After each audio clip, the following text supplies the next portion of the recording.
hope you're having a great day. Welcome to the Ricky Matthews Show from the Citizens Bank Studios. We continue to celebrate so many wonderful people across the great state of Mississippi. And in the second half of the show is Singing River Health Talk. I appreciate you joining us. Listen, I want to thank you so much for the continued feedback. There's literally no doubt the audience of this show continues to grow. When I get out and about in public, it's great to talk to people and to hear from people. I get a lot of private notes from people. They make recommendations about things we need to talk about. I got a note from a person the other day, and she said that she wished we would talk a little bit more about the drug challenges that exist in our community. And, you know, I think a lot about the drug challenges, and this is illicit drugs, it's fentanyl. One thing you'll find if you do some research, and I've done my homework on this, is that during the COVID days when there was a lot of isolation, the number of deaths related to fentanyl went up. And since COVID, since people have gotten out again, the number of deaths have gone down. But you know, the best I can tell, and the data's hard to really get your arms around because we don't always know when someone dies of a drug overdose. But the best I can tell, about 10 young people under 17 years old dies each week in the United States. You know, that's hard to get your head around. So you can extrapolate in Mississippi, you know, for every 1 to 2 weeks here in Mississippi, a young person dies of an overdose, and the vast majority of those overdoses are fentanyl related. I hear these stories, and it just blows your mind, to be honest with you, that oftentimes it's someone who's been given a drug to try by somebody else, and they take it, and they don't think about where it came from, or you know, the hands that it passed through to get to them. It's not like it's a pharmacy. And I got to thinking about if I was gonna talk to my nephews or my grandkids or your kids or their cousins, your grandkids. I mean, any young person today, every young soul that could be listening to this show. If I were to talk to them, and not in a lecture form, but if I were just going to plea with them, give them a scream from my gut, what would I say? If I was talking to you about the fact that I love you and that I beg you to hear me out, and I was going to deliver, you know, what would I say? What I would start with is simply say this is about life and death. This is about drugs. The kind that aren't coming from a pharmacy, they don't have a label on them, and it's the kind that's killing kids like you potentially every single day. You ready for some? Let's buckle up and talk about what's going on in kind of a raw sort of way. I think if you ever think about what you're putting into your body when someone hands you a pill or a powder, a puff, or some shiny new thing they swear is going to make you feel good, you got to think, is this stuff clean? You got to think, is this safe? Because if you do that, you're going to wake up and realize that junk's coming from some dude in a basement, a lab, or a cartel hideout, in places like China or Mexico or who knows where. And they don't care about you. They don't know your name. They don't know your dreams. They don't know your family. They don't know anything about your situation. They're not measuring doses with a doctor's precision. There's no quality, no FDA, no nothing. It's a gamble with your life every single time. Think about where those drugs are coming from. You think I'm exaggerating? You know, like fentanyl's out there masquerading as like party pills or weed, even fake Xanax. One speck too much, one, and you're dead. Your heart stopped. You're crying. at your funeral. Your little brother's asking why you're not coming home. Last year, over 100,000 people in the U.S. died from overdoses. Most of them were young people like you, kids who thought it's just one time. I'm just trying this. Kids who trusted a friend, kids who didn't know some guy in a lab decided their dose was with a dirty scale or even dirtier hands. How many more have got to die? How many more have got to bury babies before you listen? I'm not trying to scare you. I'm scared for you. I see your faces. I see potentially those young people in my family. I see your kids' dreams. I see, they're wanting to be an astronaut or an artist. You're the future. You're worth so much more than a cheap high that could end it all. Let's talk real, even more so. As I think about this, I think about you're not invincible. So many kids think they are. You're not just trying it. Your first hit could be your last. You don't get a redo. You don't get to say it's just weed or it's just a pill. You don't know what it is. Dealers cut corners. They mix fentanyl because it's cheap and it hooks you. They're playing Russian roulette with your life, and you're the one that's ultimately pulling the trigger. You think it's cool to experiment, to fit in, to chase a vibe? What's cool about a body bag? What's cool about your parents sobbing over your casket? Risking everyone who loves you, your grandmother's heart, your best friends, your little cousin who looks up to you. You're bigger than that. You're stronger than that. Let's flip it. You don't need drugs to feel alive. You've got passions and talents and dreams. You got people who'd fight for you. You got a world waiting for you to light it up. Drugs don't make you free. They change you. They steal your future. They turn you into a ghost before you're gone. So here's my challenge. Straight up. Never even think about it. Say no. Walk away. Block the number of the person who's suggesting it. Tell that friend to kick rocks. You're not weak for saying no. You're a warrior. You're saving your own life. You're saving your family's heart. You're telling the world that you're here to stay. And if you're struggling, reach out to somebody who can help.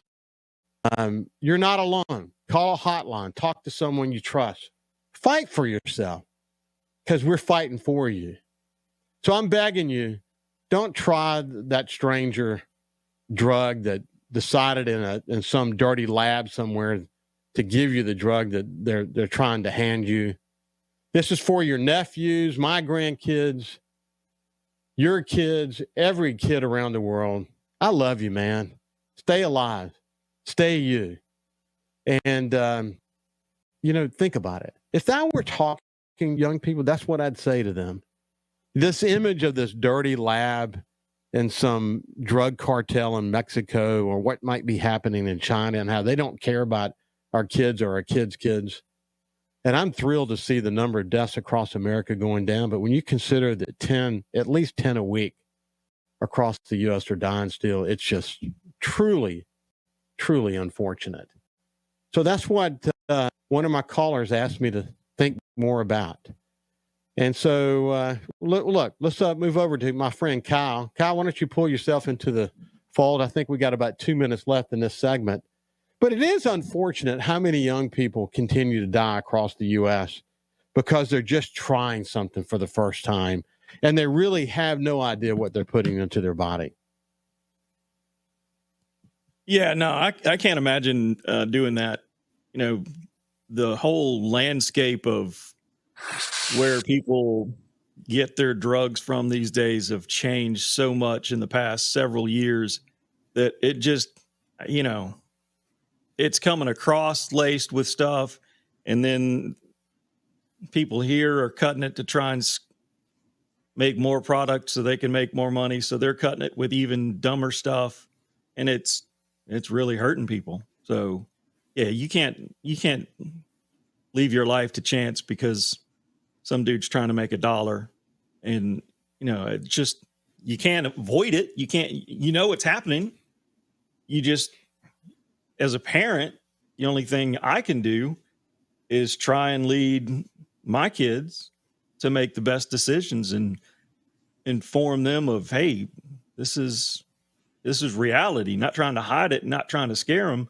But, at least in my case, I hope that by showing the truth and what's happening, and they make their own decisions and they turn out to be good people, and see how it goes from there. And, not everybody has the same blessings that we have, but everybody still has, when you get right down to it, everybody still has a choice. So. Yeah, they do, Kyle. Like the fentanyl is an equal opportunity destroyer, and this notion of a speck of it. We'll finish this part of the conversation when we get back on the other side. Then we'll kind of shift gears and move to maybe a happier topic.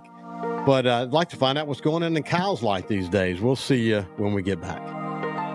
Welcome back to the Ricky Matthews Show from the Citizens Bank Studio. We're visiting with my friend Kyle, the producer of the show. And the first segment's pretty heavy, but it's interesting how feedback from a listener can elicit a thought like I shared in the first segment.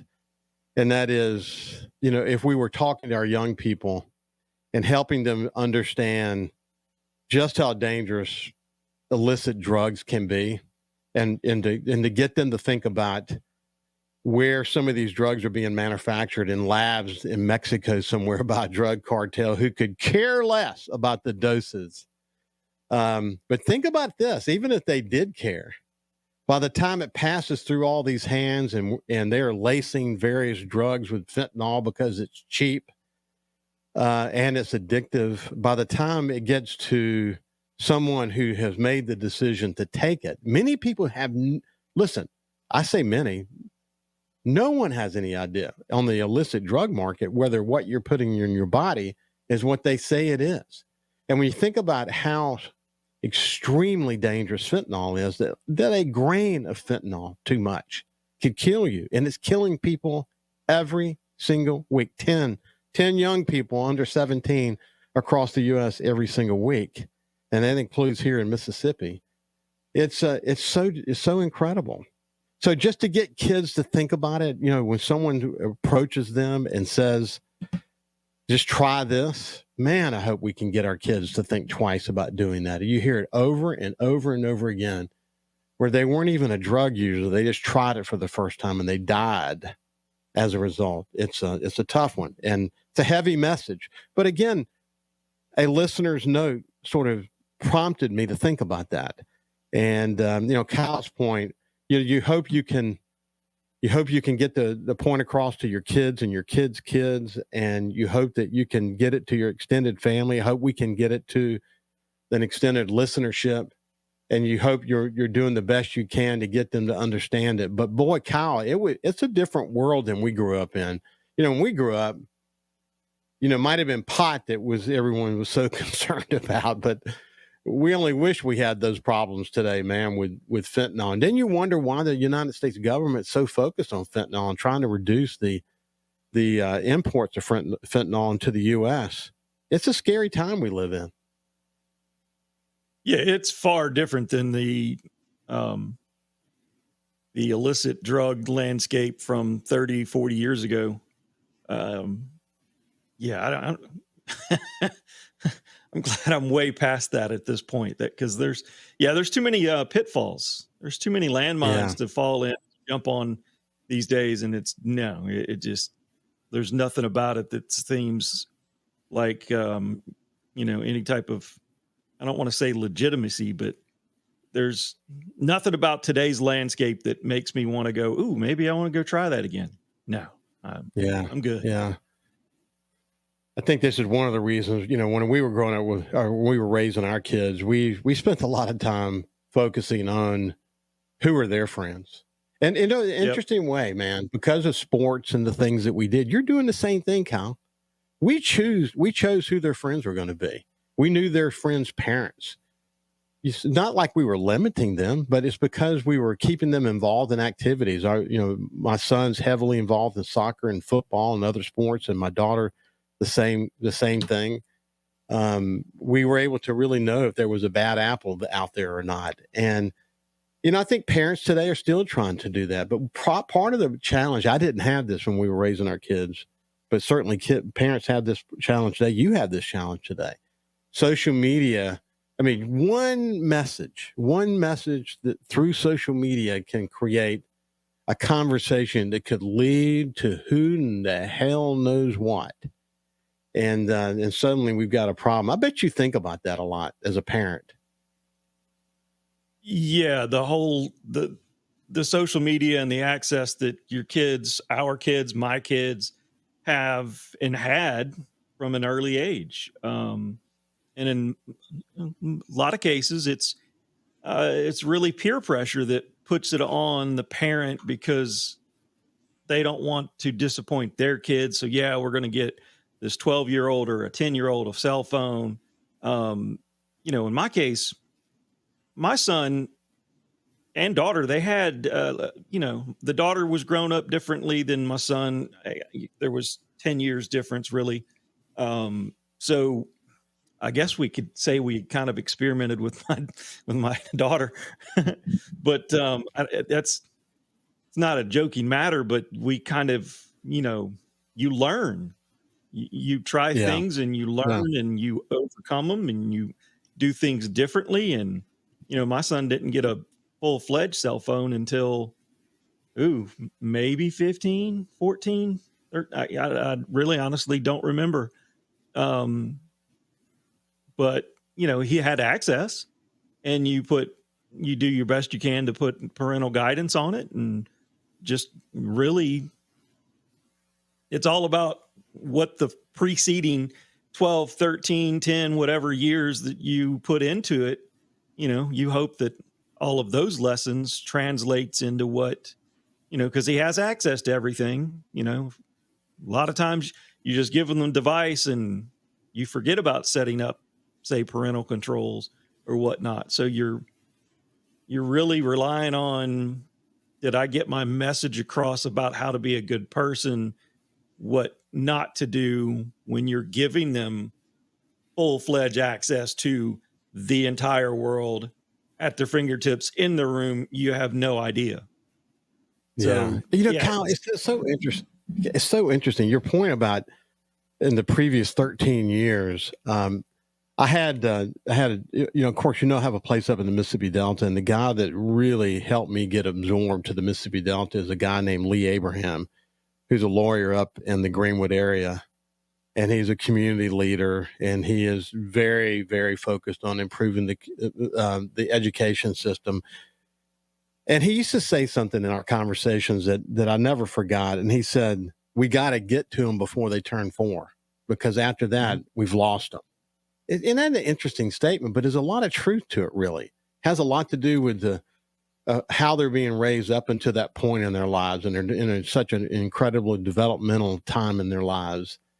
And, what's happened is, we've got the concerns about social media and all that, but it's really digital media, because what's happened is too many parents, and I know many of them, I can name them, where the way they raised their kids is they would hand them an iPad, and as long as the kid was quiet, everything was cool. And so what happened is initially it's just watching movies or maybe playing some child games that they're controlling. But as the kid gets a little further in life, now they're playing games against kids in China. And they have the ability to get private messaged by anybody. And, again, they're out of sight, out of mind. They don't really know what's happening in this world that they have discovered, because the kid continues to get introduced to these new capabilities, and people have access to them that you never dreamed they should have. Parents don't know about these things. Too many parents are not aware of these things. And this lack of awareness is exactly the kind of thing that ultimately leads to bad choices. And so, I would say digital media hasn't taken the reins off of kids by parents. It's made parenting even more challenging. And if we're not approach it that way, I think it's a big challenge. Don't you think, Kyle? I agree with that. And I kind of laugh when you said that, brought up the scenario about by the time they're 4. Thinking back with my son, by the time he was 4 years old, he was head first straight into, I want to play baseball, baseball, baseball, baseball. It was, here, watch Mickey Mouse Club while I get dressed so we can go outside to play baseball by 7:30 in the morning on any given day. He was full-fledged into sports by the time he was 4 years old. He grew up at the Coliseum at hockey games, literally from the time he was a baby, and he could go somewhere. Because I worked there, the family went to hockey games. He literally grew up. There's times that I would open up. He wanted to play hockey. He wanted to play football. He wanted to play basketball. He wanted to play baseball was his main sport. But I can't tell you how many times before he was 6, 7, 8 years old that I would open up the freezer and find a stack of 8 hockey pucks. And I'm like, what are we doing here? He goes, that's what they do, Dad. They put them in the freezer. They freeze them. So now I have to make room on the shelf in the freezer for hockey pucks. I probably still have one in there now. But that's, that's so awesome. But see, you know what? That's parental involvement is what that's called. Parental involvement. And your kid has had all this extracurricular activity to be involved in. And look at him now playing travel ball. He's being sought after as a kicker for football for college. He's a good man. And I think keeping him busy is paying off. And you can, go ahead. Yeah. The best part about all of that was that we never had to force him, we're going to make you play soccer, or we're going to make you do this because we need you to do something so we can go do something else. It was never that way. I think from the time he was 4 years old and he got on a T-ball team, it was done for. That's all we've done since then. Yeah, you're just driving my kids and my grandson, that's for sure. Hey, listen, it's been a heavy 2 segments, but we need to do this more often. We get to speak from the heart. Singing River Health Talk after this. We'll see you shortly.